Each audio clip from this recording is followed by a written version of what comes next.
It's time for Security Now, episode 251. Steve Gibson is here to answer your questions, including the Wi-Fi hotel horror story of the week. It's all coming up next with Security Now. Netcasts you love. From people you trust. This is Twit. Audio bandwidth for Security Now is provided by AOL Music and Spinner.com, where you can get free MP3s, exclusive interviews, and more. Video bandwidth for Security Now is provided by CacheFly at CacheFly.com. This is Security Now with Steve Gibson, episode 251 for June 2nd, 2010. Q&A number 93. Security Now is brought to you by Audible.com. To download a free audiobook of your choice, go to audiblepodcast.com/securitynow. It's time for Security Now, the show that covers your security, your privacy, keeping you safe online. And boy, nowadays, there could be no better time to do that. With us, our great friend and security guru, Steve Gibson from grc.com. He's the man who discovered the first spyware, coined the term even, and then wrote the first anti-spyware program. His Shields Up is used by millions. Hey, that's your new slogan. Used by millions. Hey, Steve, how are you today? Great. I should start saying the creator of the dog, what was it? The ultrasonic dog killer. The portable dog killer. That might put a few people off, and you wonder why the sponsors had wandered off. Only those who know how wonderful that is. And I had somebody come up to me yesterday, said, a little behind on Security Now, and she said, that episode was so inspiring, so exciting. You know, it's often parents who tell me that because they... And I was just going to say, as soon as you were through with your thought, that I've heard from so many parents who have said they made their kids listen to it, and it really got through to them. Yep. Because, now she apologized. She said, it was Fun Crunch. It was Julie out at the laser tag we did on Monday. Oh. She said, but I'm only a programmer. I don't do physical things. I said, you know what, me too. I don't think Steve was saying it has to be building physical things. I mean, in fact, that's really cool, and I admire people who do that. But making anything, creating anything, a sonata, a computer program, very good point, or a portable dog killer, that it's the act of creation is the point. Yes. Yes. And just get kids to turn them from consumers to creators. Yes. I think that's an absolutely correct generalization of that notion. Well, it was very inspiring. But that was episode 91.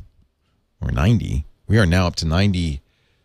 No, I'm sorry, 90. What am I talking about? 248. 248. We're now up to 251. Yes. And we are back on track for Q&A number 93. That's what I was thinking of. Yep, we've got a Q&A, a bunch of interesting things. I have a new section that we've never done before that I was inspired by a long note from someone that was important. So it's a notes from the field little insert that I will and I want to share with our listeners before we get into the Q&A. And of course, we've got our regular top of the show stuff. But bizarrely enough, not a single security update.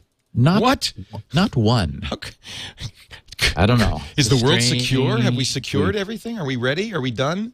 Well, and it's funny because that comes on the news that that Adobe is reconsidering their quarterly update schedule. And you may remember that when they announced that they were going to be doing quarterly updates, after I was through laughing, I said, well, we'll see how long that lasts. Yeah. And of course, they began then doing emergency updates all throughout the mid-quarter, and they finally decided that they're going to synchronize with Microsoft's second Tuesday of the month. So so much for Adobe's quarterly update. That's not going to be happening. It looks like they're going to go to standard monthly updates, and even that may not be enough. Even when Microsoft went monthly, I thought, but this seems like a bad idea. But they've done all right with the monthly updates. I guess it confuses people, and it's hard for business when you update too often. The problem is, and we understand why there's this aggregation of updates, is that it's purely for the enterprise users who who need to calendar this event because it's what it is. They need to get them. They need to make sure that the Microsoft updates don't mess things up. And we also know that, against some people's better judgment, enterprise users are often delaying this update cycle to wait to see if anything bad happens, because there have been instances where Microsoft's changes have broken things. And so, not just enterprise-specific things, but things in general. So anyway, it brings some discipline to it. It's certainly nice for us, although then we get these weird weeks where, we didn't have anything. However, there was lots of other security news. One probably high visibility new hack is extremely clever. It was essentially invented by the creative lead for Mozilla Firefox, a guy named Asa Raskin. Oh yeah, I know Asa. Yeah, he's great. He's weird. He's a character. Let's put it that way. Well, and when you hear this, you're going to know why. Yeah. He realized that there was a fundamental weakness in the multiple tabbed model of browsing, because script running on a page could tell when that page had lost focus to another page. That is, when it had been covered up when another tab was chosen. And the script running, JavaScript running on the page could, after a little bit of a delay so it wouldn't get noticed, could change its tab name and itself to look like some random other site, and not necessarily random, because it's possible for the script to use CSS tricks that we've talked about in the past to figure out what sites this particular user goes to. So the script could know that this is a Facebook user, Citibank, Twitter, Gmail, whatever.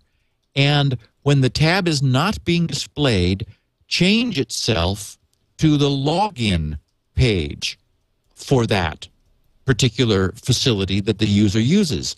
And or like saying you've got new mail on the tab or whatever. The point being that then the user sort of like notices the tab or just thinks he's got Gmail open, clicks that, for example, and he's at the Gmail screen that might say, like, your session has timed out, please log in again. So it is a very clever new type of phishing hack which would probably catch a lot of people. I think it would catch me if I wasn't really paying attention, because I'd think, oh, okay, and I would type my credentials into this login page, which of course is not Gmail. It's some other site that is using script to masquerade. And so that's the nature. It's called Tabnabbing. How close is this? Have you seen the like nabbing, which is, I guess, kind of like click that click hijacking thing, where people are getting the Facebook like and using it. It's clickjacking, really. It's the same thing as clickjacking. So this isn't exactly clickjacking. Right. I've run across the Facebook like issue and haven't had a chance to track it down yet. Yeah. So Asa made a blog posting, talked about it. This sort of like, everyone sent me links saying, oh, have you seen about tabnapping? I said, yeah, we're going to talk about it today. Anyway, that's what it is. So it's not horrible, but it again, it requires scripting, which we understand is a mixed blessing. And I think the lesson we're seeing here, this is an unintended consequence of scripting, which is not an abuse of scripting. I guess it's an abuse of scripting, but it's not taking advantage of a scripting flaw. It's taking advantage of scripting features and the nature of what happens if you have multiple tabs and how you can sort of leverage that. And what it says is that, yes, scripting is a problem, but we also know scripting is with us for the long run. You know, when Jobs is prancing around talking about HTML5 being the future, he's talking about inherently scripting and new root features in HTML5, you know, being an alternative, for example, to Flash, which he's arguing against lately. So there is no way, as you remind us, Leo, that we're going to unfortunately get away from scripting. I say unfortunately because it scares me so much. But what it means is that the sites you go to, you need to trust with running code in your browser. And this is an example of, you know, yet another example, a clever, I think, new idea for how scripting can get you in trouble if you went to a site that wanted to take advantage of the fact that you were trusting it with scripting on your browser. Not requiring anything to be broken, just, oops, you know, scripting can do that. Does this work on all browsers, or is it? Yes, this is. It's you might need different scripting, you know, like browser-specific code in the scripting. So, but you could certainly adapt it so that it would run, you know, in different browsers. The JavaScript has the fundamental common set of hooks that allows it to do this on any browser platform. Also in the news, we have the continuing Google Wi-Fi inadvertent spying update of the week, because this is now a weekly mention.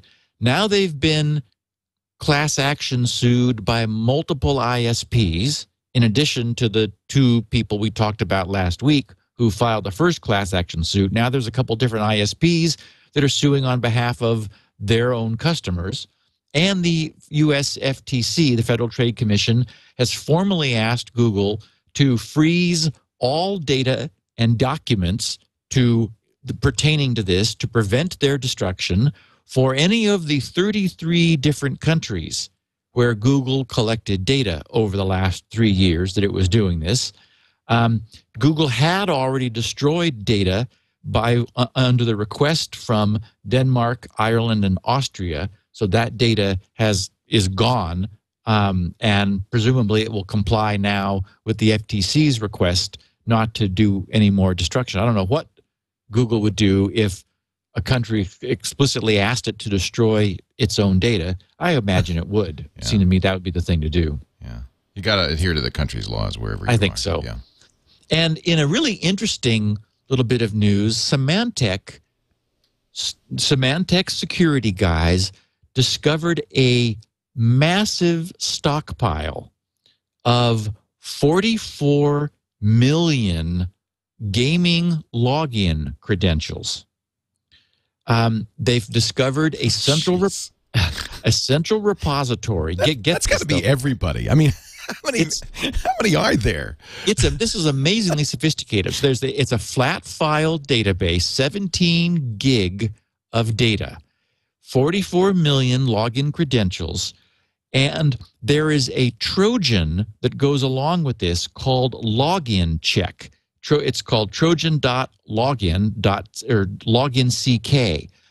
That's spread around many different computers, as you know, like a Trojan network.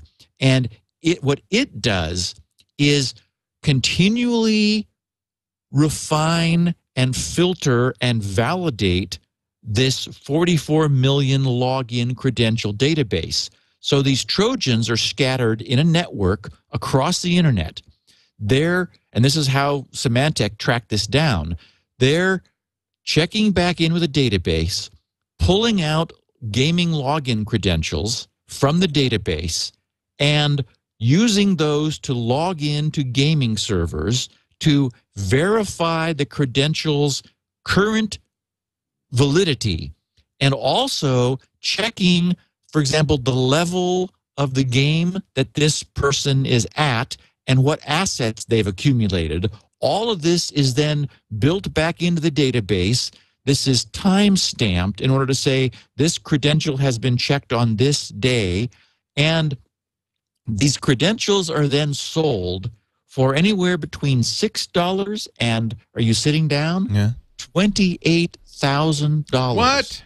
Depending upon the gaming value that has been verified. So if it's like a level 70 in World of Warcraft, exactly, that's worth some bucks. But to whom? I want to know who's paying 20 grand to be a level 70 warrior on World of Warcraft. Well, to steal somebody else's level 7. Yeah. Yeah. Amazing. So anyway, I just thought this is just strange but true. I really think that this actually underscores something that's cultural, which is that there is, increasingly we're seeing there is actual value to the virtual goods. Yes. And in fact, I mean, we've seen instances where people were selling their virtual good, the ones they actually legitimately owned, they were selling them on eBay, right? Alex C. says he would pay 20 grand for a level 80 and tier 10 with a legendary. I don't know what that is, but wow. I don't have any.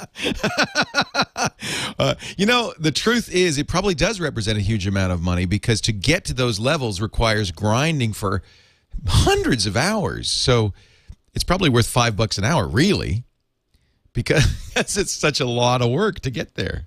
And Mark Thompson, who follows this industry, has told me that there are people who build up these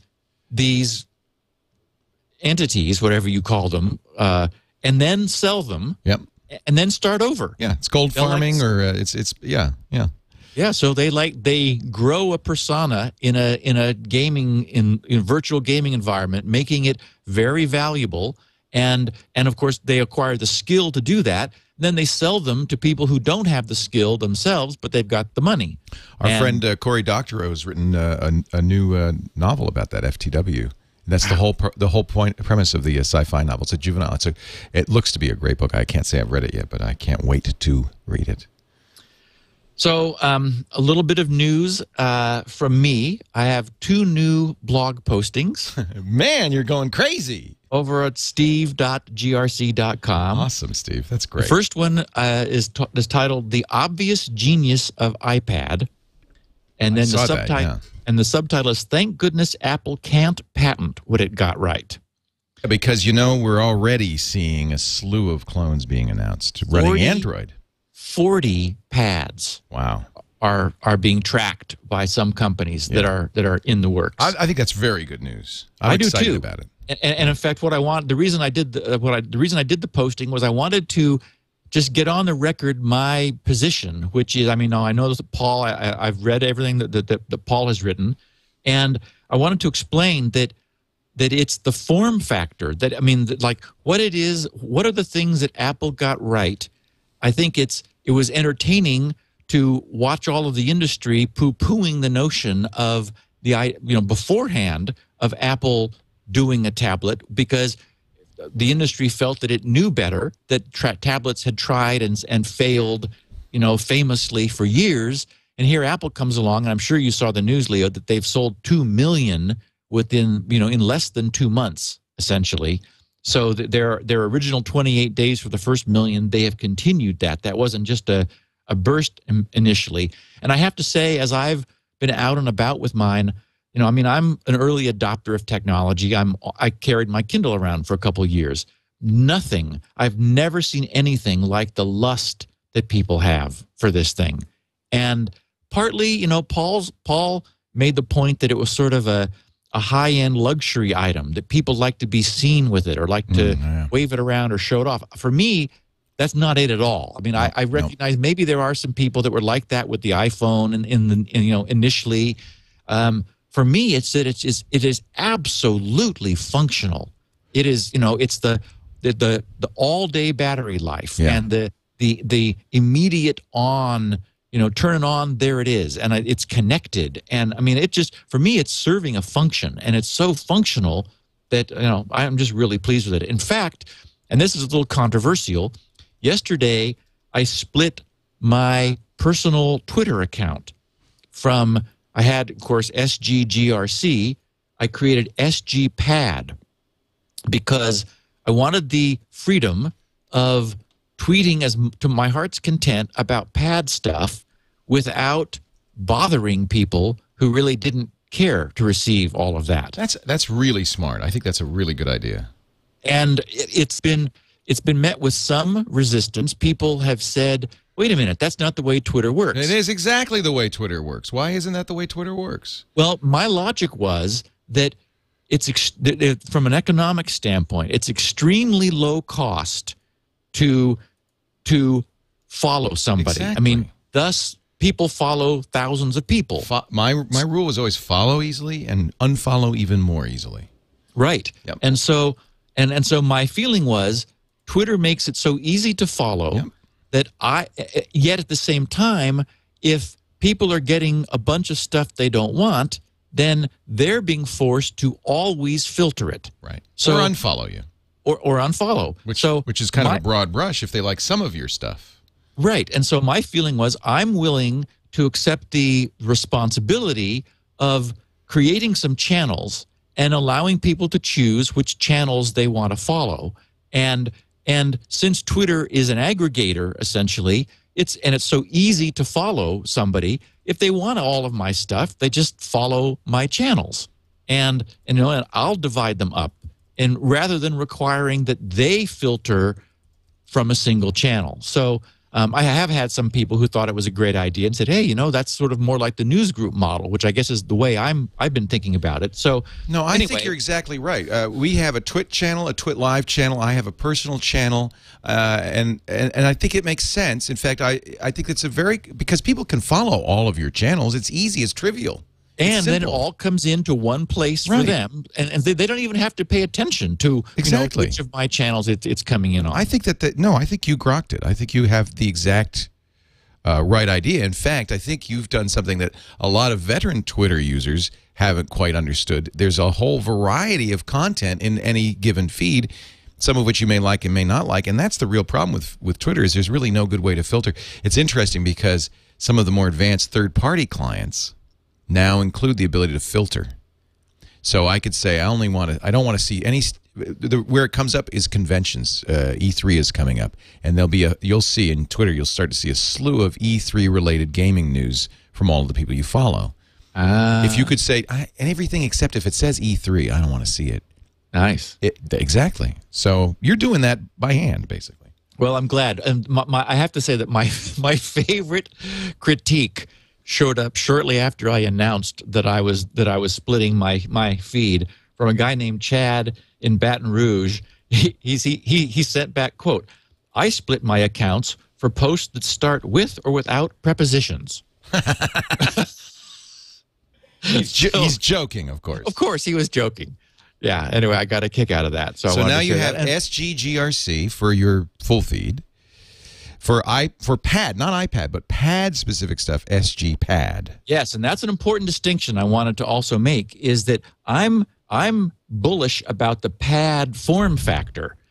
Apple, I give them absolute credit for having shown the world how to do a Pad.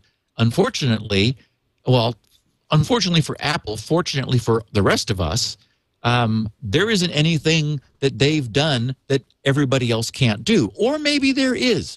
One of the things I was commenting to my friend, we were driving in Southern California a couple weeks ago, and a beautiful Ferrari passed by. And this is a thought that I've had for a long time. I look at this car and I think, my God, that's just gorgeous. Why don't other cars look like that? I mean, they could. There's nothing, difficult about bending the metal in the way that Ferrari somehow magically manages to do. But somehow, even though, Detroit, for example, tries to hire, I assume, really good designers, they don't produce cars that look like Ferraris. They like sort of do Me Too sort of things that never quite make it. And so, and of course, I wonder then if Apple might not have some of that same magic. Will we see, Pad alternatives to the Apple that we want in the same way that we want, the iPad from Apple? And I don't know, but boy, it's going to be a really fun thing to watch happening. I've been an iPad proponent since it was announced because I immediately saw the value of it. But I have to say, I also see the value of open, and Steve's closed attitude on the iPad irks me a little bit. So I'm looking forward to Android-based, somewhat more open designs. And I suspect, it's really about multi-touch, touch, the mobile form factor versus a desktop operating system. I think Android could do a good job. We'll see. It'll be very interesting. I'm hoping. So, yes, so SGGRC is my regular feed. I crossed the 9,000 followers mark yesterday at some point. And then SGPad is the separate feed where I'm just going to be absolutely free to tweet about pad stuff. I mean, I'm carrying it with me all the time. I'm thinking about it. I'm experimenting with apps. I found a pair that I like much better, for example, than Goodreader, which was the PDF reader that got an early start on the iPad. Yeah. I just don't like it as a PDF reader. It has the advantage of allowing you to get stuff into it easily, but the combination of Downloader and iAnnotate I like much better. Yeah. Downloader is a fantastic downloader and viewer of stuff, and then you can use the OpenWith to send it over to iAnnotate, which is just a feature-rich, very nice PDF reader. So, I want to be able to share that stuff without worrying that I'm bugging people that have no interest at all in in pad stuff. So. I kind of am tempted because a lot of the newsreader software that I use has the capability to tweet as you go. And, right now I send it to Delicious, but some of these don't have Delicious capability. And I'm thinking it might be nice to tweet, but I don't want to fill my stream with... So maybe I should have a Leo's feed. You're inspiring me, Steve. You're teaching me. You're schooling me in how to do this. So I'm glad I wanted to discuss it with you because it seemed like the right thing to do. I think you're right, yeah. So... Look, it's never wrong to give people control. Right. That's never wrong. Give them choice. And, of course, the proof will be in how many fewer followers I have in the pad-specific account than I have in my general all-purpose account. That's true. So if you had the same number in both, then it would be an indicator that people wanted everything. Right.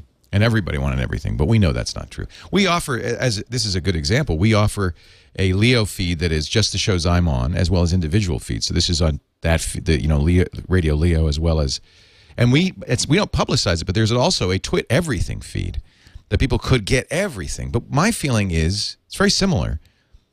People are going to build their own assortment of podcasts based on collecting the feed. What's the trouble of subscribing to 4 shows? Then you have exactly what you want. Right. And in fact, that does seem to be the case. The Radio Leo feed, I think, has 30 or 40,000 subscribers, but those are pretty hardcore people. Most people subscribe to the individual shows. Well, and also remember that I have the non-personal Twitter account, Gibson Research, and that's only got about 5,000 people compared to SGGRC, my personal feed, that's got 9,000. Well, that's also a data point. It tells you what people want on Twitter. Yes, it says that there are people who want GRC-related news only, period. And I want to respect that and give them the choice. And I also think that it shows that people want personality and authenticity, and they're less interested in ads on their Twitter feed. They want to hear from you. Yeah. They want to hear what Steve says. It's really a personal thing, and that's what I like about it. I want to hear what Steve thinks today. And you probably, just to make a note of this, heard that AT&T has announced they're removing So let's actually say this because it's very important you know this. If you have already subscribed to the unlimited feed, the $30 a month feed on your iPad, they say, we'll see, you'll be grandfathered. They say that will persist, but no one will be able to get that anymore. You will have to buy a $25 a month 2 gigabyte capped account. That'll be the biggest account, and you can add 5 gigabytes for $10. My experience was, because I thought, let me see how the $15 250 megabyte plan works.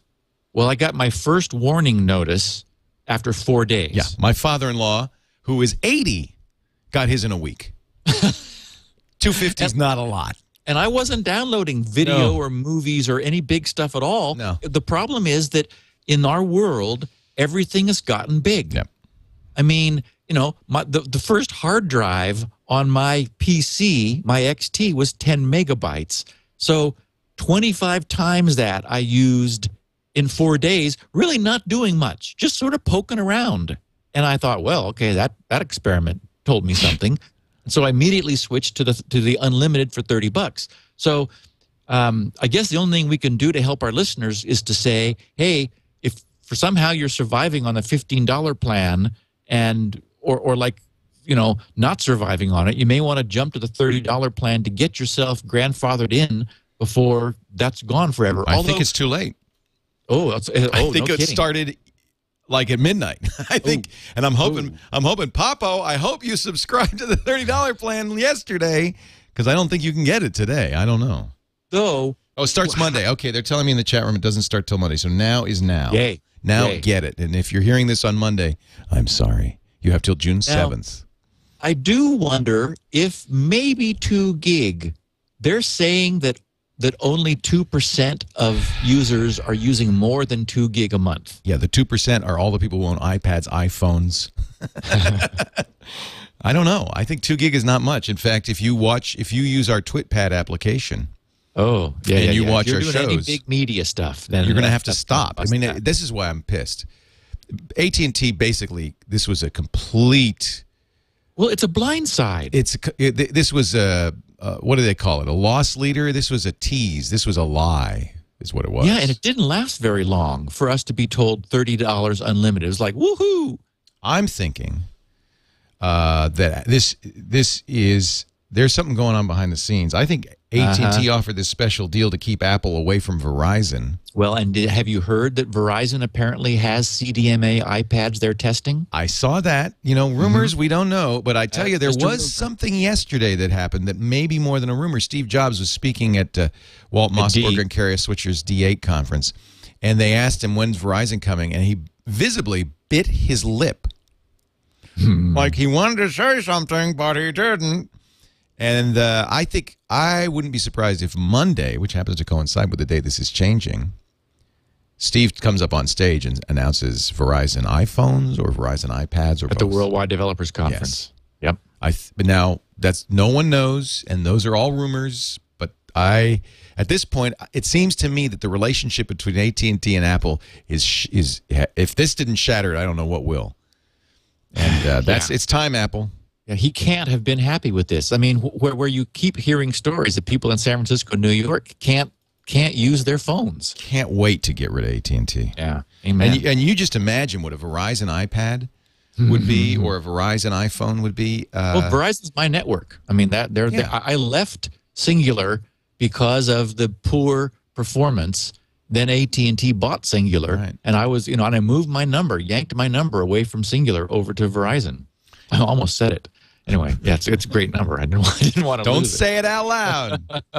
I don't remember it, but you and John both have a certain fetish for numbers, your phone numbers. I won't say any more. Yeah, well, it's it's a 1,000 number, and those are not easy to come by. 3 zeros on the end, so that is pretty good. That sounds professional. I had a great, neat note. Speaking of your father-in-law, from a grandmother. The subject was YAT, yet another testimonial, was her acronym for Spinrite. She said, my situation starts out slightly different than your typical Spinrite stories. I'm a 55-year-old grandmother. I have what my husband calls, I love this, a thriving, not-for-profit computer business. I help family and friends and referrals with software and hardware problems, apparently for free. She says, sometimes I receive cash or a gift card or even the occasional pie. I do it because I love computers and it's my way of helping others. Isn't that awesome? I have not, and I love the fact that Kathy's going to be hearing this. She says, I have not missed an episode of Security Now and have been waiting for the right time to buy Spinrite to support your work. Recently, my niece brought me her laptop that would not boot, that would boot to a black screen with 4 choices. Each choice caused the machine to reboot. Yeah. I immediately knew 2 things, and Leo says, "Yeah, been there, done that." if she brought it in to the big box store where she purchased it, they would surely reformat it. Yep. And before hearing about Spinrite, I would have spent hours trying things to no result. Spinrite took only 4 hours unattended to get this laptop up and running again. I was going to surprise my niece and back up her data. In my experience, the data from most regular people, non-geek types, can fit on one CD or certainly one DVD. This 60 gig hard drive had only 10 gigs of free space. I elected not to back up anything. She promised she would pick up an external drive on her way home. I'm pleased to add a yet another testimonial for Spinrite to the universe. Thank you for a great product, and thanks also for Security Now. It is required listening for me, says Kathy Zawski, Zwolski in Minneapolis. So thanks for sharing that, Kath. Great story. Neat. Hey, there's one other news story I just wanted to comment on, and Yeah. I knew about this a little ahead of time because, as you know, Colleen Kelly, our esteemed VP engineering, left for Google a couple of weeks ago, and she told me a couple of weeks ago that Google was not, you get a computer when you join a company, and the offer was I know what the story is. Mac, and you're right, it is Linux, a topic for this show. and no Windows. Now, Google this is speculation from the press that Google's not doing it for security reasons. Google isn't really saying, but apparently you'll have to go, you have to beg if you want Windows. And Microsoft, we should back up a little bit and tell people that what the news is that Google is formally telling its employees they cannot have Windows any longer. Nope. And a new employee is not offered a Windows machine. I don't know what Colleen chose because she's a big Windows fanatic. So I would guess Linux. I bet she went Linux. Yes. Yeah, I would think. Yeah. So Linux or Mac, you're allowed to choose. Apparently, some employees are allowed to keep Windows on laptops, but not on their main desktop machines. Google is saying this is a consequence of the continuing security problems with Windows. Right. Microsoft has blogged that, not happily, that they disagree with this from a philosophical standpoint. That, Microsoft is saying, now, wait a minute, let's take a look at the history here. We're doing a lot to improve security and blah, blah, blah. So, you'd expect something back from them. And I don't disagree that finally Microsoft is truly getting a clue. They have hurt the world, however, by taking as long as they have to do so. I mean, it really seems like Microsoft was dragged kicking and screaming into better, into doing a better job with security. Apparently, Colleen tweeted that she's using Ubuntu 10.04, which is Lucid Links, the newest Ubuntu, which I, by the way, love, and I think that was a good choice on her part. Yeah. Even though I'm a Mac fanatic. So I have one notes from the field, and then okay. we'll get into our Q&A. Great. This is from someone who asks to be anonymous for reasons that everyone will know shortly. He said, regarding Security Now 249 on cars and plugins, the vehicle ECU remote attack. Steve, I've been listening to Security Now since the early days, and I think you're doing a good job of explaining basic tech concepts in a very easy to understand way. I don't always agree with you, but I do respect your opinions. Mostly I don't agree with you about doing everything in assembler. I think you're not insisting on that. and he's certainly not alone. I'm not saying everyone should use it. I'm just saying I do, and I'm sticking with it. He said, I mainly work in C or C++, and I share a lot of code with other developers, which I think makes assembler impractical. In SN 249, here we go. You talked about vehicle ECUs being susceptible to attack. Right. But you said that this was not a major issue yet, because current attacks require physical access to the vehicle. Well, Steve, I've got some bad news for you. You know how a lot of the security exploits in web browsers are not in the browsers themselves, but in plugins and extensions? Mm-hmm. Well, these days, cars got plugins too. I work as a real-time software developer and also do electronics design for a small company that develops aftermarket fleet management systems for vehicles. Our units are installed in many thousands of vehicles around the world, including military vehicles, police cruisers, buses, trucks, heavy construction equipment, and, of course, many passenger cars.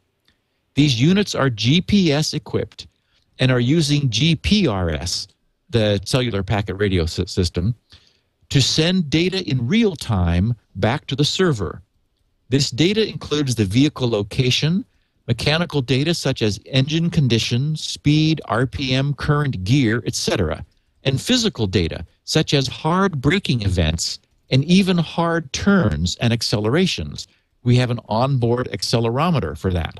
So, just to brake for a second. So clearly what they're doing is they're creating an add-on system for sort of monitoring the way vehicles are being driven out in the field, in addition to where they are moment to moment and so forth.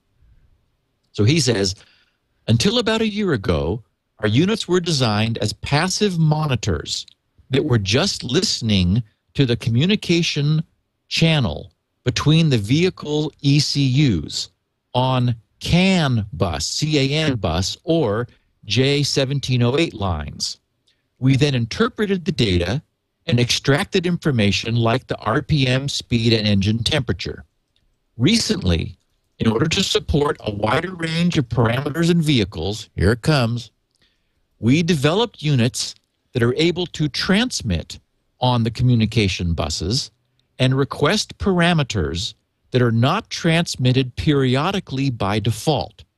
So we can see what's happened is where they went from a passive background monitoring mode to an active participatory mode because they needed to stimulate the equipment on the bus to feed them information that they could no longer, that wasn't available just by sitting there and listening passively.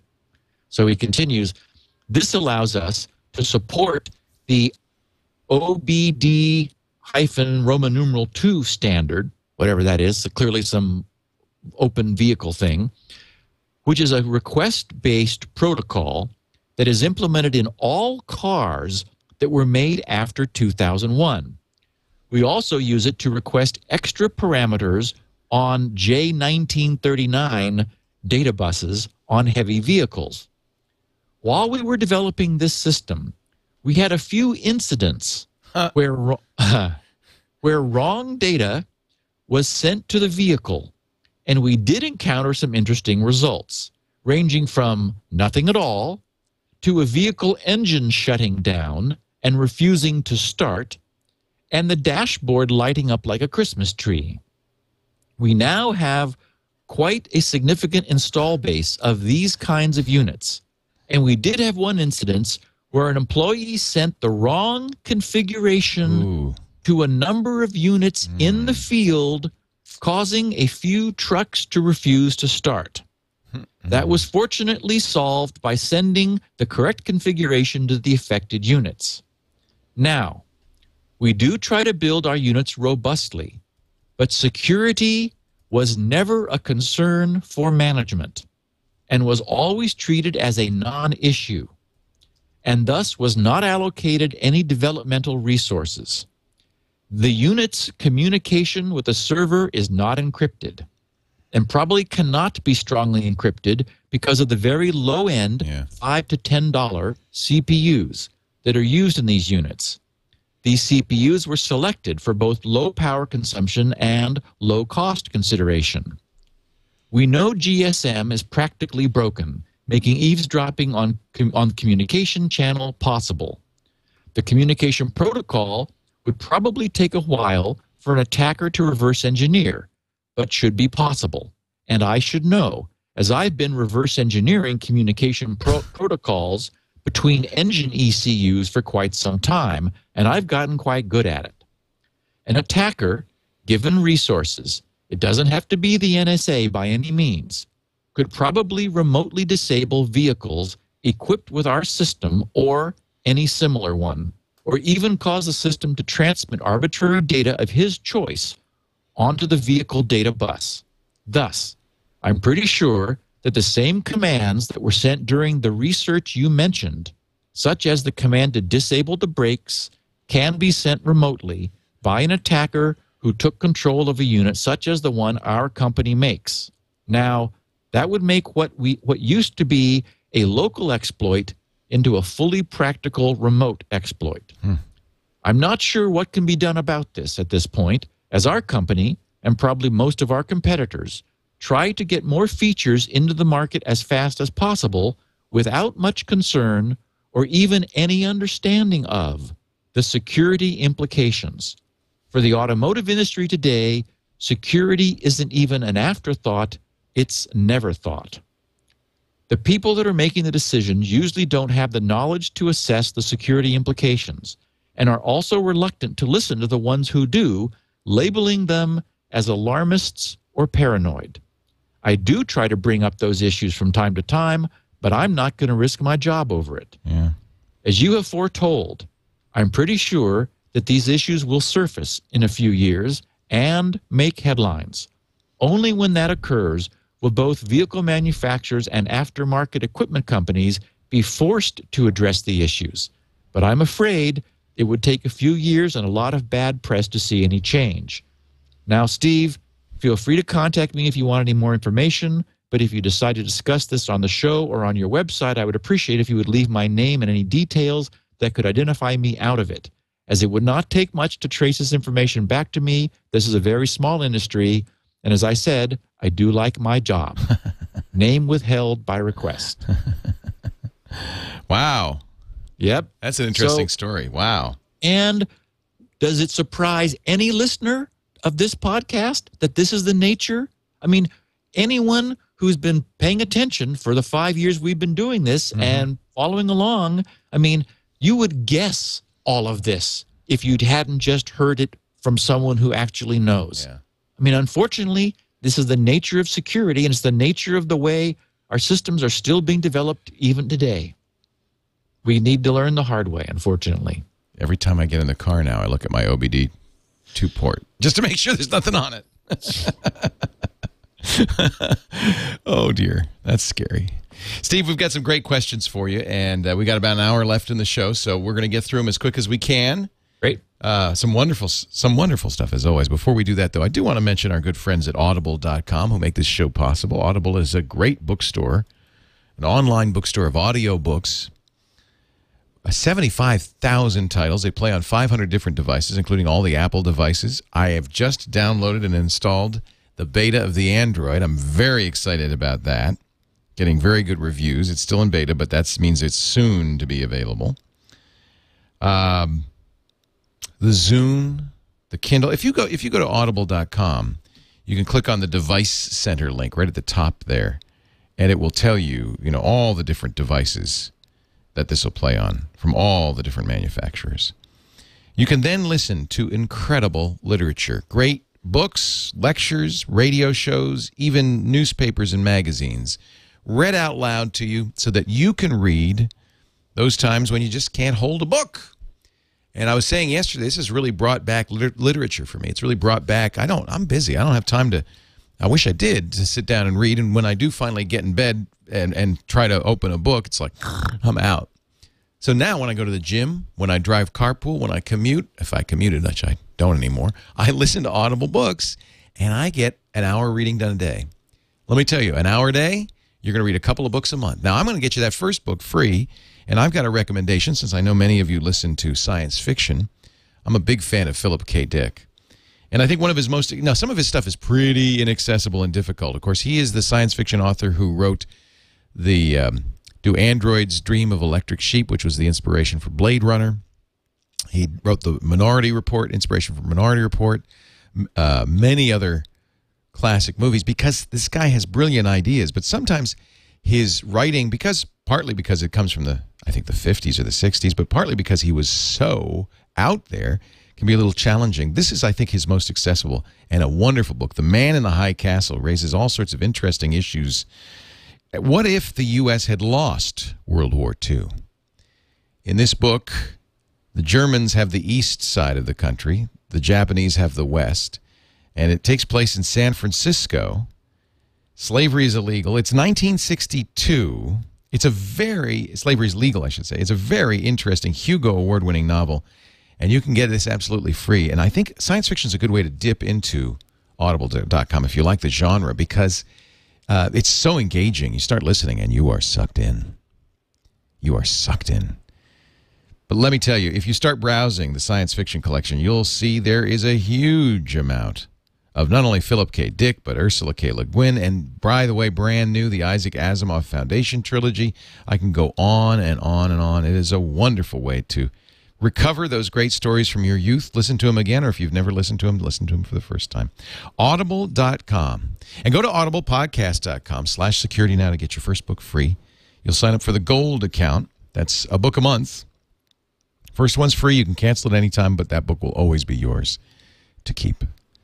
I'm going to go home today and listen to my first Audible book on my new Sprint Evo. I'm very excited. I also have the Nexus One. I'm putting them on both. Are the Asimov robot novels on Audible? Well, they're short stories. Yes, they are. Absolutely. I, Robot? Caves of Steel. Ah, let me check. Because that's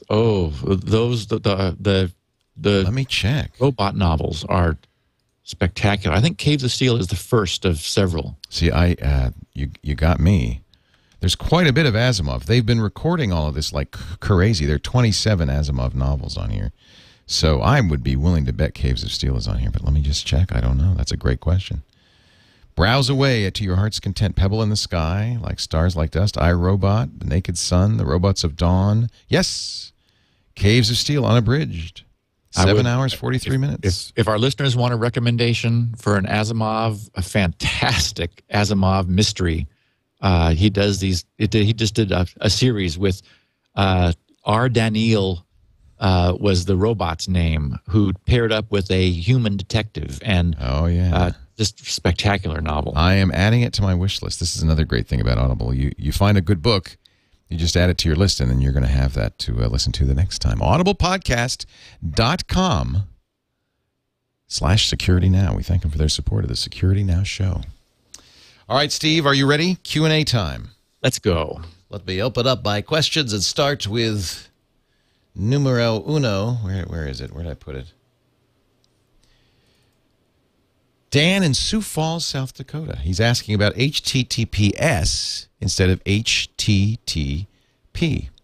Steve, after hearing stories such as Google capturing data that was sent in the clear via Wi-Fi and ISPs performing deep packet inspection on customers' traffic, I was wondering why we don't all move to a system that allows all internet traffic to be encrypted.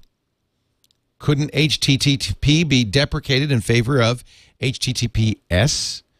Mail sent using SSL, etc. I realize not everyone would want to buy an SSL cert for their personal website, but maybe we could have two levels of SSL certification. First, a free cert that allows the website and the visitor to encrypt data but not necessarily verify the identity of the website owner. The second level, the traditional SSL cert with encryption and verification that the owner of the website is who he or she says he or she is. Is there any technical reason why you couldn't do this? Nearly every internet-capable device sold within the last 5 years can handle SSL certs, right? I personally would love to see ISPs become merely a dumb pipe, transmitting data but having no idea what the data is. Thanks for the great podcast, Dan. Well, great minds think alike, because we talked about this, didn't we, Steve? Yeah. Well, okay. So in general, we're certainly seeing a movement in the direction of more use of encryption, and it would be nice if at some point in the future we figure out how to do this, but it turns out we can't at the moment. The reason SSL works is that it provides both encryption and authentication, and that's the authentication part is what Dan is really the focus of Dan's question. It's what he left out of the equation, because without authentication, then you have the problem of impersonation, and that means that man-in-the-middle attacks are completely possible. No way to detect or stop them. The point being that it's because you have an authenticated certificate being offered by the remote server that is signed by someone you trust, the certificate authority. That's what prevents a man in the middle from being able to splice into an SSL connection. Essentially, you connect to the man in the middle connects to the server, and you see an SSL connection, but in the middle, it's been decrypted and then re-encrypted. Meanwhile, the man in the middle can see everything in the clear. It's certainly the case that if we were only trying to protect mistaken eavesdropping, like what Google did, then sure, you could just have sort of an in the clear exchange of a cryptographic key and use that to encrypt the traffic, so that passive eavesdropping would be thwarted, but you wouldn't get any verifiable security, which is what SSL gives us. And I worry a little bit if people might not think that was all they needed. That is, sort of saying, oh, look, I've got, what do I have? Sort of a half a padlock or something. I don't even know how you'd show it. But so the reason we just can't sort of have like a universal free cert is then the bad guy would have one and could easily intercept your traffic, which you think is encrypted, when in fact it wouldn't be. I've thought about this a lot as it happens, because, for example, my this CryptoLink product that I'll be working on next doesn't use SSL, doesn't use certificates, and is much stronger than SSL. Because, I mean, it really obeys a TNO, a trust no one model. Remember that with SSL, you're trusting the certificate authority. So it's not that you're trusting no one, you are trusting someone. It is possible to set up a true TNO system, trust no one, and that's what I'm designing with CryptoLink, that even goes beyond SSL in terms of absolutely not trusting anyone. It can be done, but it can't be done in a uniform open internet where attackers have the same knowledge that everybody else does, because then they can impersonate one of the endpoints. There's just no way around that. So unfortunately, I can't see a solution today for what Dan suggests. You have to have some information which is not known to the attacker in order to thwart man in the middle, and that requires something like a PKI, a public key infrastructure, such as we have now, with chains of trust and trusted roots of some sort. So you're saying, well, but the guy who just wants encryption, I mean, it doesn't have to always be verification. You're saying the man in the middle even means that encryption is no good? Well, it means that you can't, you could have encryption, but you couldn't verify that you were talking to this person you thought you were talking to. Correct. And so the idea would be that you could say, okay, casual eavesdropping would be thwarted. Google would have caught nothing but pseudo-random noise. But your ISP could still spy on you by replacing the cert. Exactly. I see. It's analogous to what we've seen corporations do, right, where they put their own cert in their employees' browsers. Or Opera, which is what Opera does with Opera Mini. The Mini, exactly. And so at that point you have, you've got encrypted traffic, but whoever is on the other end may not be the person you think it is, and they, of course, are decrypting because they have the other key. Well, the way to say it is you have encryption but no privacy. Right. You have no guarantee of privacy. Right. You know, and Google is now offering, I think this is very interesting, HTTPS search. Yes. So what that means is that it's no longer so the things you search on and the links you click on are no longer eavesdroppable casually, but an ISP could still break it. Well, and Google has it all. Yeah, so but I mean, nobody else got it. But yeah, Google obviously, if the search is to work, Google needs to know what you're searching for. You can't hide the search from Google, but you can't even hide the search from your ISP. People always say, "Oh well, how could you don't trust Facebook? How could you trust Google?" And I always say, "Well, the person you really are trusting is your ISP, who sees everything." Well, now your ISP would not see your search terms unless they broke the cert. Did that man in the middle with the cert? But they can't. Oh, they can't. Yeah, the ISP is unable to unless you've agreed. You've implicitly agreed to allow that by accepting a root certificate from them. You could verify that it wasn't Google then. Correct. I mean, if you checked, you would say, "Oh, it's not Google." Yes. In the same way that if you use Opera Mini and you use the HTTPS search in Opera Mini, yes, Opera Mini is intercepting it, but it won't. The cert won't say Google; it'll say Opera. Right. Now, what your ISP would see is the links you click on. So, so they wouldn't see your Google search request nor the page that Google returned. But when you then clicked on links, then unless those were SSL links, well, they wouldn't see the content, but your ISP would know where you were going. They have to. Remember that's not encryptable. Right. Where you're going, your computer makes DNS requests saying what's the IP for this server, and the IPs are to known destinations. So an ISP, even if the world were SSL, they would still know who you were and where you went. Right. They just wouldn't know what you said. It's very interesting stuff, isn't it? It is. Yeah. Question 2. Actually, 3. No, 2.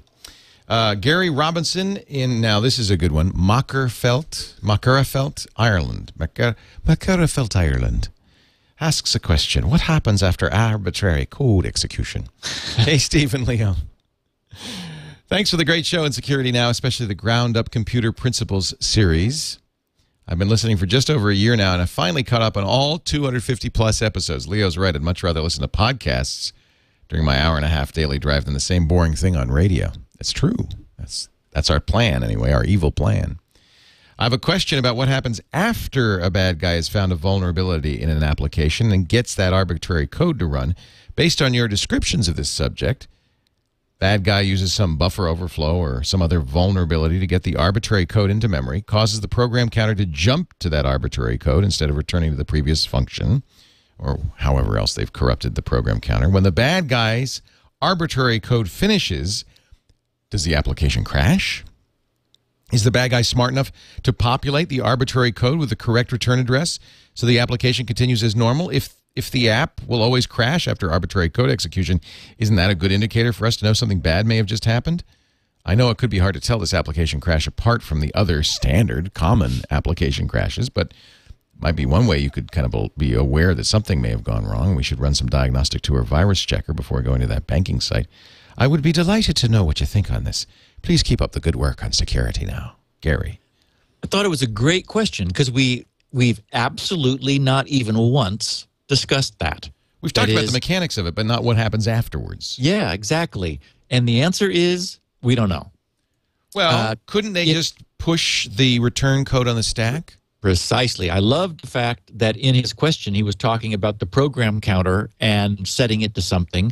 And you're exactly right, Leo. It may very well be that the attack could look like a subroutine, right. In which case, if it was clever, if it deliberately wanted not to crash the application, it could push the current program counter on the stack, immediately push any registers it was going to modify on the stack, do whatever nefarious things it wants to do, and then, just like a subroutine, pop the registers off the stack that have been modified and do a return instruction, which will continue just like nothing happened. That's, in fact, exactly how a subroutine works. That's a subroutine. Now, in practice, it's more often the case that whatever function was trying to execute fails.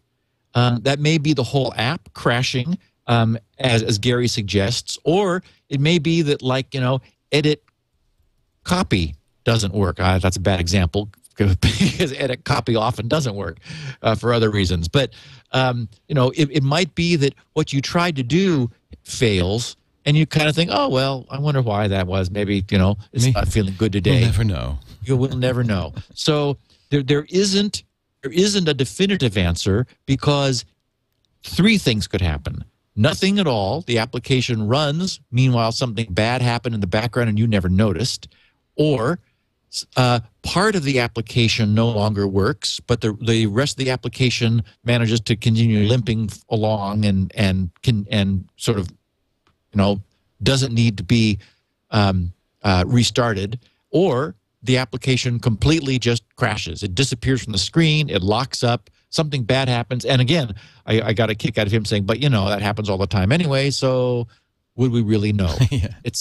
I would say more likely from what I've seen, it's more common that the application does die after having achieved the hacker's goal. The hacker is generally much less concerned about a smooth exit than they are about getting their stuff to run, figuring exactly as most of us would, oh, well, Big this deal. crashed. You know, I mean, it's funny. I've sometimes spent hours working in a graphics editor on something and then thought, oh, goodness, I haven't saved, you know, and then I'll quickly save my work because similarly, I've spent hours working on some graphic stuff and then it just disappears from the screen. It's like, why didn't I you know, save it? So both things happen. And I believe, correct me if I'm wrong, but this special code only has to execute once. It executes to install the Trojan horse, which will then continue to execute normally without crashes. So it's not like you're going to crash all the time. You're going to crash once when the bad guy gets the code injected, and after that, the Trojan will run. Correct. For example, it would establish a connection to a remote server, which it turns out is very simple to do, just a few instructions, because Microsoft, in the case of Windows, provides an API for that. Then it would download a block of code, which allows it to get much more of its own code into your machine, and that code might be another process. It would spawn another process with that code in it, which it would then run. And none of that takes up that much space. I've looked at shell, as it's called, shell code, which is this kind of stuff that does this, and it's written in assembly language and very tight and doesn't take up much space. But by the time the app crashes, the other thing is now running in your system. It then tends to be a bootstrap to go and get much more code from the remote server, and it just starts shuttling stuff into your computer in the background while you're thinking, I wonder why my word processor just died. Yeah. I'll just fire it up again and hope I saved a copy recently. Wow. Question 3 from K.D. Martin in Dallas, Texas. He spends a lot of time gazing at the stars. Subject, Tau Ceti. The correct pronunciation of this star is Tau Ceti. Ceti. I say Ceti. Yes, I do too. Ceti. Okay. It really hurts my ears every time you say Ceti. Okay. Sorry. Didn't mean to hurt your ears. Credentials. I'm a professional astronomer, member of the American Astronomical Society, big sci-fi fan with 10 to the third books. That's 100 books, right? Oh, no, 1,000 books. Yeah. Since the early 1950s to today. I presume he means reading, not writing. I like your recommendations. I like to hear an entire episode on assembly language, in fact. Its evolution, its use today. You and I are the only ones I know who use it.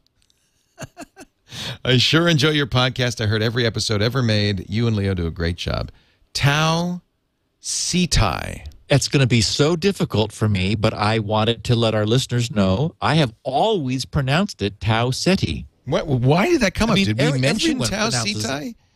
Everyone pronounces it Tau Ceti. Probably. I mean, I think Jerry Pornell pronounces it Tau Ceti, and I guess we're all wrong. It's the closest sun-like star to us, right? So it's a frequent target of science fiction. I mean, that's where you want to send your probe, right? To somewhere close, not somewhere. That's where it they're has coming no from. chance to get to. That's where they're coming from. But it's Tau Ceti. Phonetically, SEE-TIE.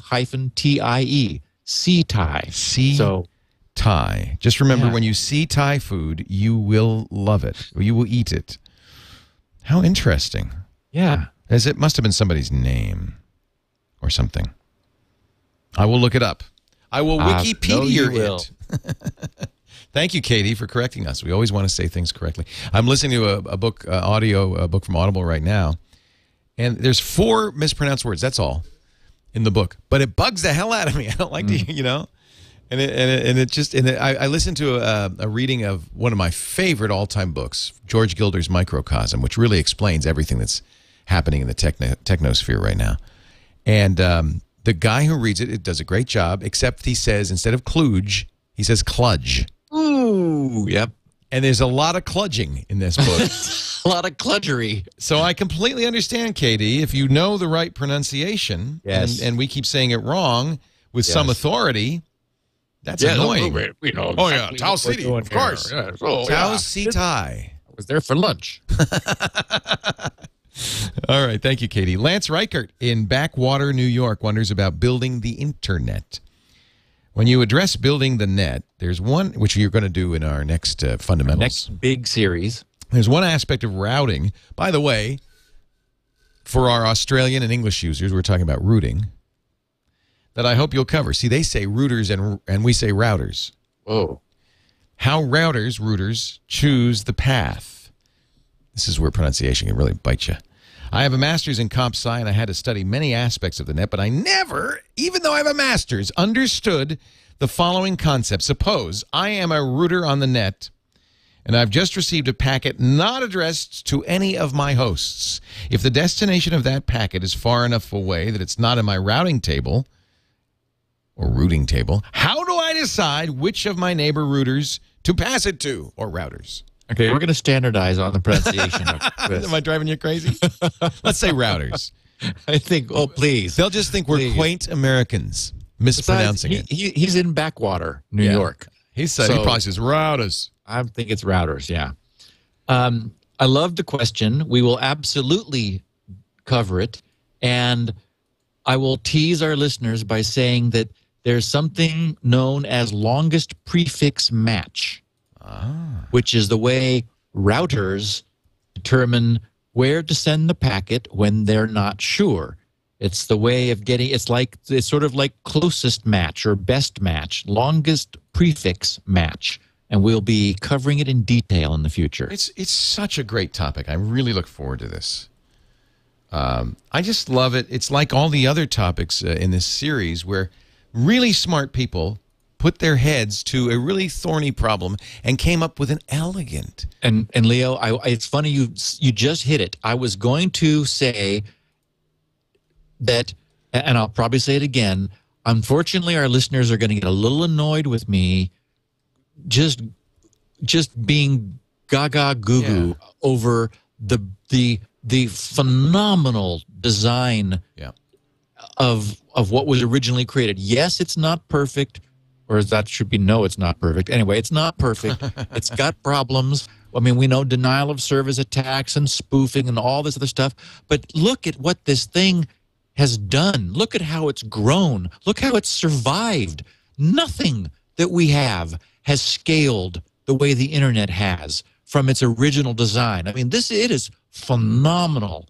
And I know why it works the way it does. I get it. You know, I've spent a lot of time in the last decade really, playing with this stuff. So we're going to have a great series. And again, I believe our listeners will come away saying, wow, I understand all of it now. Yeah. There's a wonderful book on the wizards of the internet that was written by Katie. Oh, I can't remember her name. It's just a great book on the history of the internet. It's not Bob Metcalf. He did Ethernet. He was Ethernet at Xerox, yes. It's those original guys at BBN who did all this. I'll find the name of the book in a second. But we've got another question. Chad Masters, Leavenworth, Indiana. He says, the iPad ain't instant on, Steve. It ain't instant on. I've heard you mention on several episodes now that the iPad is instant on. Hey, instant on means a device can be powered on from a non-powered state and not have to boot an OS before it is ready to surf the net or play a movie, etc. I can understand how you'd think the iPad is instant on. You press the power switch and boom, there it is. However, the iPad in this instance isn't off. It's coming out of standby and not a powered off situation. The iPad never really turns itself off completely without either A, the battery dying, or B, you pressing and holding the power switch for more than 3 seconds, and then you slide the switch to power off button, and that switches the entire unit off. Now it has to boot when you turn it on, and that takes about a minute, or no, about half a minute to do in mine. Now, I will contend that for most uses, the device is instant on. However, it is not an instant on device in the truest definition. Saying it is, I believe, is disingenuous. No, come on. And perhaps merely an overstatement on your part. Could you please correct yourself on the air so as not to mislead your listeners? Now, he's being a little picky. I stand corrected. Yeah. It's powering up now. We'll watch it happen. I do know that. And if I mentioned these two recent blog postings of mine, the first one was the obvious genius of iPad. The second one is pads are next, and in those I explicitly talk about coming out of standby quickly. So yes, I know that they're not instant on. For me, okay, what instant use, I guess, is a more correct term. Well, here's the point. You don't ever switch it off. Right. So from the purely practical point of view of the user picking it up and using it, it's instant on. It is not technically instant on, but you don't switch it off. I mean, when do you switch it off? It's hard to switch it off. As he says, you got to hold the power button for 3 seconds. Then you get a scary looking red slider that says, "Oh, push me at your own, or slide me at your own risk." And in fact, I became quite adept at this with that first 3G iPad I had. Remember, that was locking up all the time. Yeah. And it was you who said, Steve, that should never do that. The good news is the replacement has never misbehaved, not once. Absolutely never. So it is definitely the case that some of them were a little glitchy coming out of the gate, but the replacement has behaved itself perfectly. So that's kind of part of the reason I do the radio show, is because people don't know what normal behavior is necessarily. So sometimes just having a reality check, like, is it supposed to do this? Yeah, is valuable. Then you say, no, it's not. Take it in, because it wasn't, and it's fixed. Yeah, absolutely. Molly Wood has a great phrase. She calls it the literal net. She said it drives her crazy. Every once in a while, she'll hear from somebody who's very literal-minded, because we geeks are, engineers are literal-minded. It's this is the fact, not that. That's something else. So the fact is, no, it's not an instant-on device. You're absolutely right. Yes, and I absolutely can see Chad saying, "Wait a minute, do you understand what you're saying?" It's like, yes. Right. Okay. I don't think it's disingenuous. I think what we're saying is, in practice, as users use it, it turns itself on the minute you need it. Oh, I'm sorry, I said minute. The second you need it.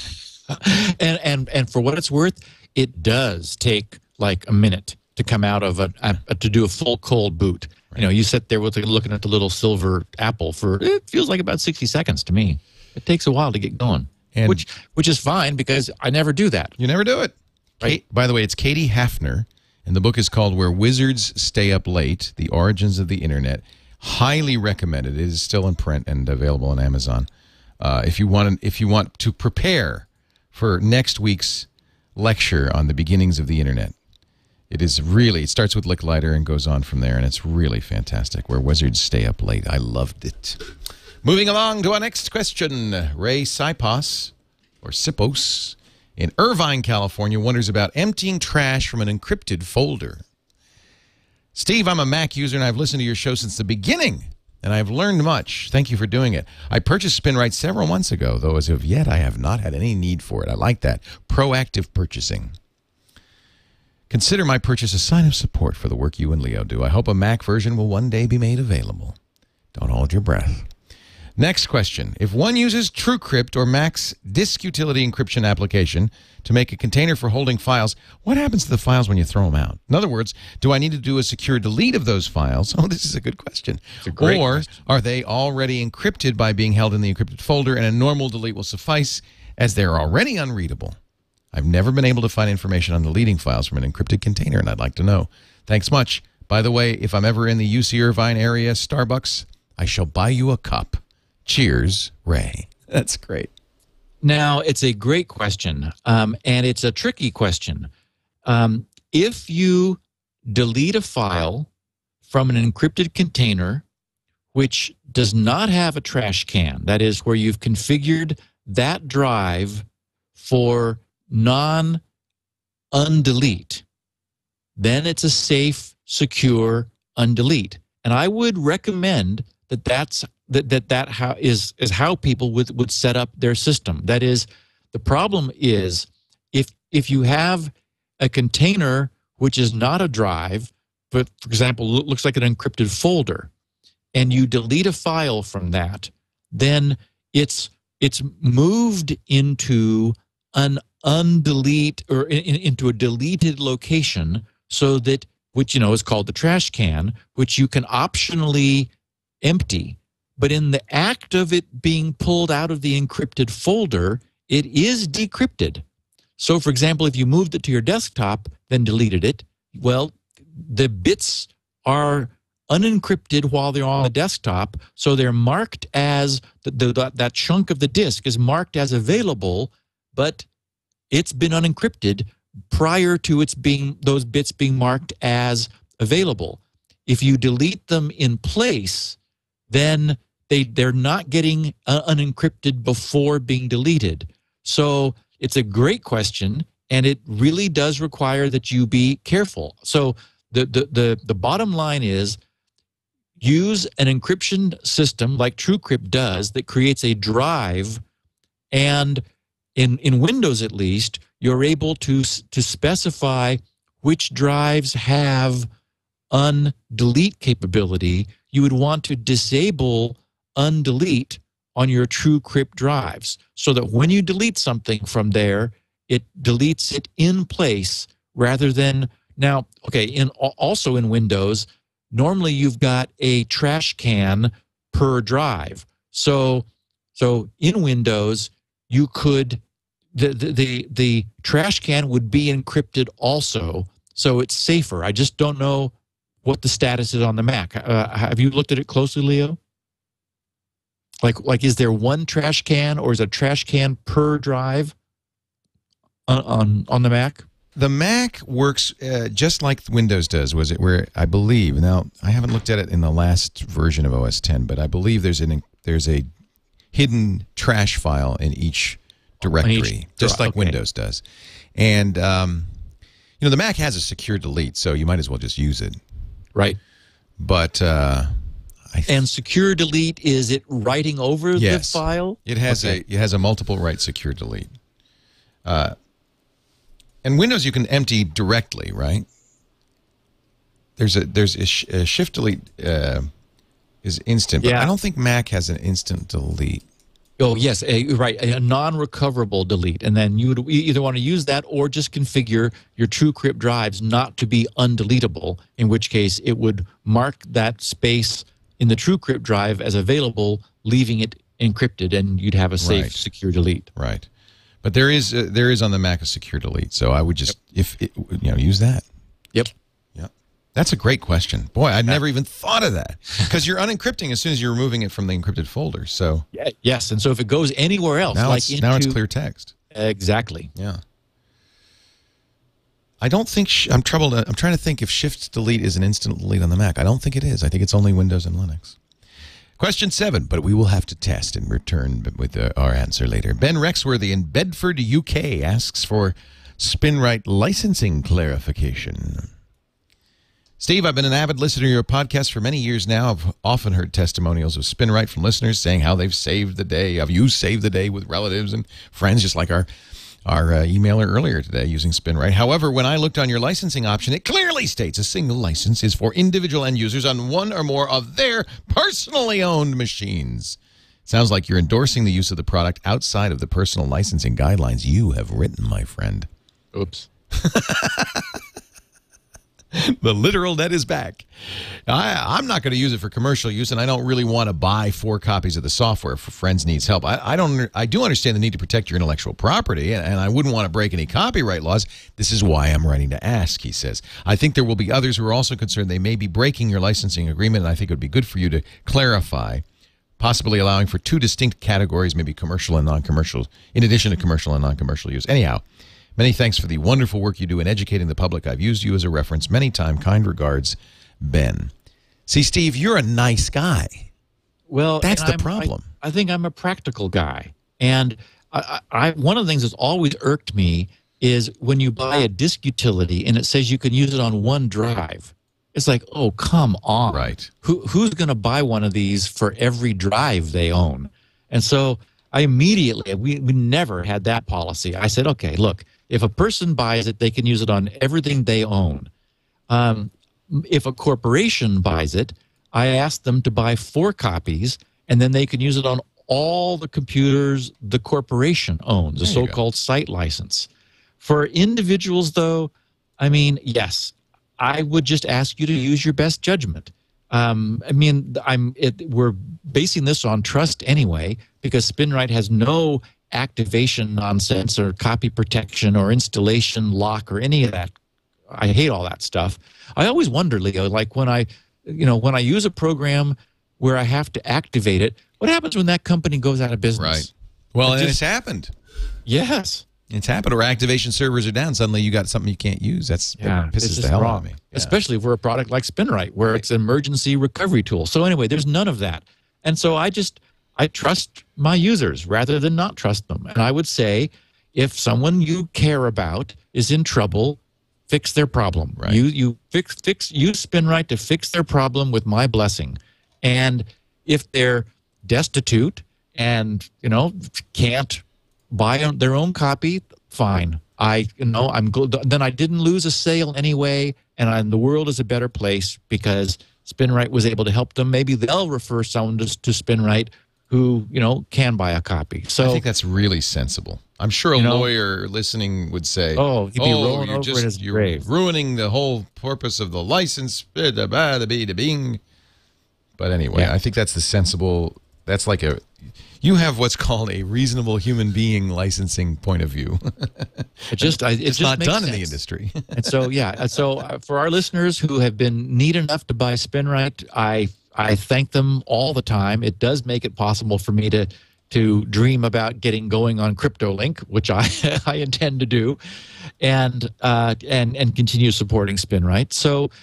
Yeah, you just use your best judgment. I appreciate when people say, hey, I know that I've sold copies of Spinrite because I fixed other people's computers and they've been so impressed with it, they bought their own. There's nothing better than word of mouth marketing. I couldn't ask for anything better than that. And the flip side is, hey, if you fix someone's machine and they don't buy one, well, fine. I say it's all working out. It is time, Steve, for our last question of the week. It is the insecure hotel Wi-Fi horror story of the week. I need an echo chamber and some scary music. Maybe I can borrow it from the GizWiz. Hi, Steve. Love the show. This is Scott in Winters, California. Short Wi-Fi security story. He says, this weekend I stayed at a nice hotel at Lake Tahoe. Wi-Fi was open, no encryption, no password. This is very common, especially smaller hotels. How friendly, too. Yeah. No, while waiting for CryptoLink, I tunneled all my traffic through my own SSH connection for my own security. If you're smart enough to set up your own SSH tunnel, I think you're good. I think you're golden. However, the hotel's office computers, oh boy. Oh boy, we're all on that network and using the same Wi-Fi. I could see the office desktop C drive and other drives being shared with all sorts of data. Eek! Just another story of insecure Wi-Fi and open business machines happening right now. Now, NetBIOS is not routable, but that's the thing. If you're on the Wi-Fi, if you're on the same network, it doesn't need to be routable, right? Those are shares. They're visible. Correct. Wi-Fi is like a hub. And if this company, I know. Jeez. Wi-Fi is an Ethernet hub. Yeah. Where, everyone can hear everything that all the machines transact. Lovely. So this resort hotel in Lake Tahoe has and now everybody knows, by the way, so I'm sure there's somebody headed over right now. Oh, goodness.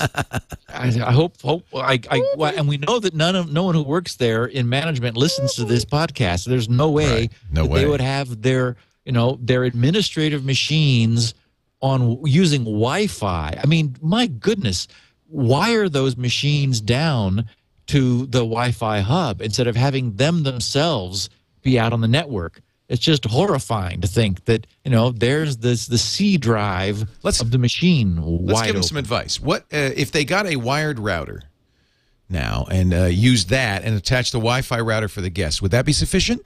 Well, there's a wire somewhere. I mean, wires are coming into the hotel. Well, that's what I'm saying. So here's their cable modem or their data, whatever their internet access is. That goes into a wired router. Yes. One wire goes to their office for their systems, wired systems. One goes to the guest's Wi-Fi. Would that be sufficient, or do we have to do a triangle? No, that would be fine because there will be a switch isolating the office from. I mean, sure, a Uber hacker goes in, they could still access data, but not what Scott's talking about, where anybody can. It was being offered to him Here. in the same way that all this personal information was being offered to Google.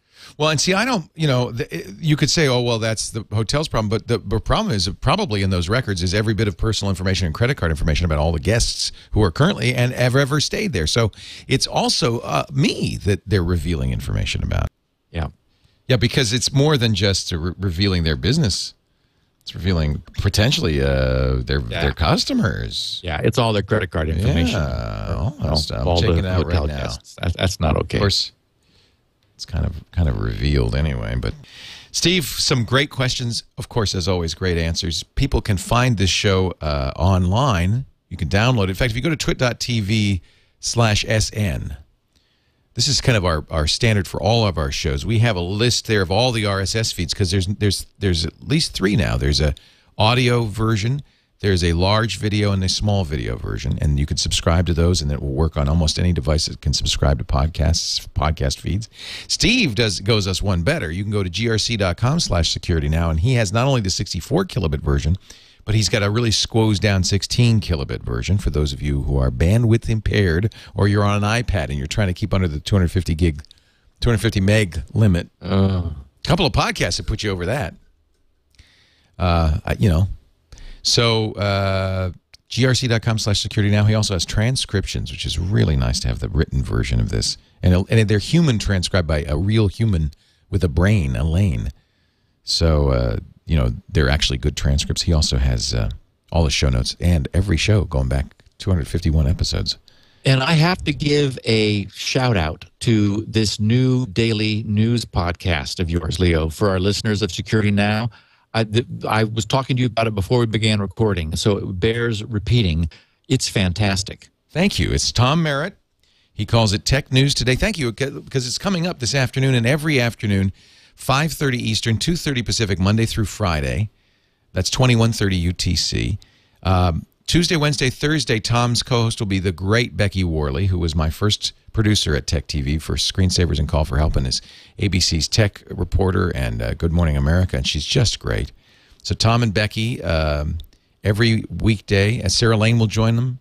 We'll have other co-hosts. Tom, of course, did the great Buzz Out Loud on CNET, and he's really brought his talent, his brains, his enthusiasm, and his skills to Twit, and we're so happy to have him. Well, and it's professional and polished and interesting. I mean, these are smart people who have a real professional feel to them. When I started watching it, you were replaying yesterday's, I guess, as we were getting set up, and immediately I thought, whoa, this is good. This is better than Leo's usual crap. This is way good. Well, thank you. I'm really thrilled that we were able to get Tom to join us. It is #1 in podcasts right now. I'm seeing that's pretty on iTunes. Store, on right? iTunes. That is really good news. We're very happy about that. And you can that shows TNT Tech News Today. So you can also subscribe to that at the same system, which is twit.tv/TNT. And there is audio and video, and you can get that right away. And that's a variation on my slogan of "Trust no turtles." Trust no turtles. Yeah. Tech News Today is #1 with Tom Merritt. It's #4 for the video on the podcast. So we're really, really pleased. Tom's done a great job, and it's a great show. And please watch live at live.twit.tv or subscribe so you can hear it every day. And it will get you up to it. It complements Twit perfectly. Twit is really us sitting around and talking about what it means. But if you want to know what happened every day and get the instant analysis, get the instant information, Tom does. There's nobody better than Tom Merritt. Tech News Today, TNT, on twit.tv. Thank you so much for reminding me to plug it. I'm not good at plugging. Steve, we'll see you next week. If people have questions for our next Q&A, which will be 2 episodes hence, please go to grc.com/feedback and ask that question. And I will remind our listeners that I'm now tweeting up a storm. GRC, it's Gibson Research. If you want just GRC updates and news and nothing else, SGGRC is my personal Twitter account, and I'm also talking about pad stuff a lot over on SG Pad. So you can subscribe to all, or 1 or 2, or whatever you like. That's great. It's really fun to be able to follow Steve Gibson around the clock. And Thanks, of course, Steve. the blog, steve.grc.com. We'll see you next week Thanks, Leo. on Security Now. Security Now.